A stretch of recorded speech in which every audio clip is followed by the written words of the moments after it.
Hey YouTube, it's Matt with Olympus Reptiles. We are back to do another episode of Ball Bash 2020. Today there's a killer on the loose. Right here in our community. Should we all be worried? I don't know. Let's take a look for this killer. I know where to find the killer! Now this is a snake that's near and dear to my heart because this is one of our first big projects we really wanted to make. Oh yeah, you're not mating yet. Should have realized when I put you in there, I had to film with her. Okay, come here, baby girl. I think her mating might be done anyway. We're going to go ahead and show her, though. So she's got just a little bit of swell through there. I'm starting to see. I'll hang her in a minute for y'all. We're going to try to give her one more round. So this girl right here was a project that I had in mind very early on. And so she is a culmination of a lot of work. You know, like this was one of those first eggs when I cut open. I was just amazed. And I'll be honest, she is one of the nicer killer bees I've ever seen. That's not to say that I'm not tooting my own horn a little bit. I probably am. There's just not a lot of noise. The black is extremely faded. The color is held wonderful. I mean, she's an adult. She's had babies before. Look at how washed out her head is. She's just beautiful. Her name is Electra. So she is pretty, I don't know, amazing. She's kind of a mascot of ours for a while. This was like the first big thing we did, which I know a killer bee isn't that big, but man, you got to remember this was years and years ago, and hitting this was, I mean, we felt like we were big pimping. You remember the time, right, Kurt? Yeah. So what's genes are?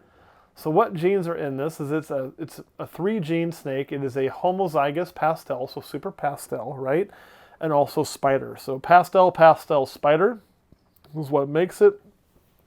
Now you can see she's not going to display. I'll try to get her head around here to you. She's going to do really well in her movement. She's not a big wobbler at all. You know, now if I hold her, she will wobble a little bit up and down. That's the only thing. If she gets her head up, you'll see it kind of do this. But once she finds the ground, she does excellent. There, her head's on the ground, no sign of wobble. It's all about her head on the ground. Now, if you look really close, you'll see a slight tilt sometimes. And that could be that, but she eats great. Everybody's like, oh, they can't feed on their own. They can't do this. Really, they can't do that. This snake bred in 2 years for me and produced, being fed nothing but live its entire life. And as you can see, she's not beat up. She doesn't have scars all over her or injuries or anything like that you would expect, you know, if you believe all the hoopla that they can't feed themselves. She also wouldn't be this big. She's a big girl. How big? Well, I don't know. I have to get a bowl, but she's probably about 2,300 grams and growing like a weed. So this is our girl, Electra, super pastel spider, killer bee, the first big project that Olympus hit. Right, baby girl? So I'm going to put her back. Well, I told you I'd hang her for you, and so I will. What I mean by hanger is I'm going to let you see her progress when it comes to breeding. So you can kind of see it right there. And there's what I'm talking about. She's up on the grass with that wobble. So you can see, it looks like she's actually working towards an ovulation right now. I wouldn't call that ovulation just yet, but she's certainly getting there. Ugh. And then with her too, see there it is. Once her head hits the ground though, I'll show you. Once she finds that, boom, we cruise no problem, right? We do whatever we want to do, including come back out. Don't come back out. Come on, get in there. See, no issues whatsoever. Moves great. And that is actually pretty typical for the spider gene. Get back in there, baby girl.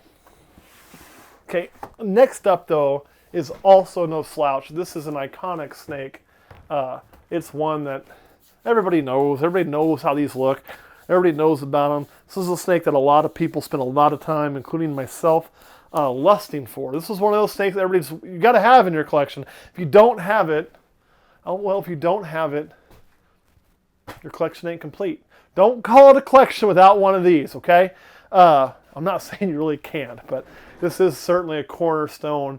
It's one of those iconic ball pythons. Make sure I'm pulling off the right one because there's two of them. I am pulling off the right one. And now she's going to be a little skinny. That's because she recently had her clutch of eggs. She is already back on food, so I do not mind messing with her. But you got to kind of give her a little bit of exception for looking a little bit underweight and understanding why that is.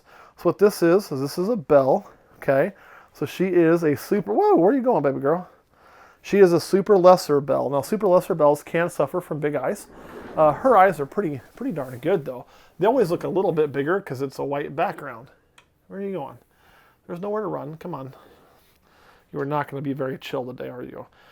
But we have one with actually bigger eyes than this. So they can certainly have it, but hers are pretty good. Right, baby girl? And this is her first time being a mom this year. And you can kind of see the body condition, the loose skin a little bit. That's from laying eggs. She hasn't shed since she laid yet, but she will.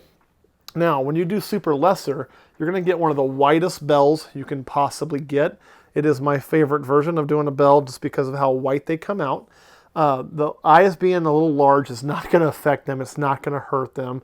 I mean, I guess you could make an argument that if they were in the wild, they'd have a better chance of hurting them on sticks and things like that. But let's be honest, if you were in the wild and you were this ivory white in the area they're from, you're going to get eaten anyway. The color is a much bigger problem for them in the wild. That's why you don't find them ever than the eyes would be. Same holds true for like albinos and things like that. But these are just iconic. I mean, you can't go wrong. Breed-wise, both are going to pass on a gene. This will always pass on Leicester. The Killer Bee will always pass on Pastel. This will possibly pass on Pastel because this bell is actually a possible Pastel. We just don't know yet. We'll likely know when the eggs hatch. It was bred to just a Lesser this year to try to see if that Pastel shows up. So anyway, there you are. Kurt, anything you want to add about this girl? No. All right, guys. Well, you know your list and you know what to do. You can write Bell. You can write Killer Bee, Bee, Super Lesser, whatever you want to write that lets me know what one you're talking about. Oh, I know. Did you touch your nose? I know. Where are you going? No, we don't go there. Come on. Get in there. There's where you go. Come on. Come on. Little tail tickle there to get the tail in there. There we are. So you pick which one you like best, and we'll mark it down. And hey, we'll see what happens. But it could be a pretty cool pairing because you're going to guarantee some genetics either way with those two girls. All right, guys, thanks for watching. We'll see you next time.